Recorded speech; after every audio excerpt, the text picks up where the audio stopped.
About to level up your game but your Xbox balance is drier than the Sahara? No problem. This video shows you how to easily use a Visa gift card to fuel your Xbox One adventures. First, head to the Microsoft Store on your Xbox. You can find it on your dashboard, usually in the Apps section. Select it to open the store. Once inside, look for the search bar. It's usually located at the top of the screen.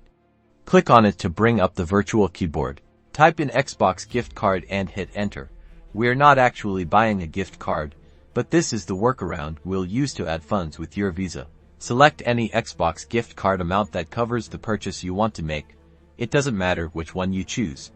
We're not actually going to finalize this gift card purchase. Click the buy button. You'll be taken to the payment options screen.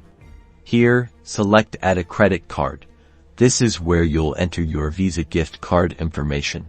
Carefully enter the gift card number, expiration date, and the CVV code found on the back of your Visa gift card. Double-check everything to make sure it's accurate. Now, with your Visa gift card added as a payment method, go back to what you actually wanted to buy your game, DLC, or subscription. When you go to purchase it, your gift card will be available as a payment option. If you don't have enough funds to complete payment, you will need to add another credit card to complete payment. That's it. You're all set to enjoy your new Xbox content. Have fun gaming.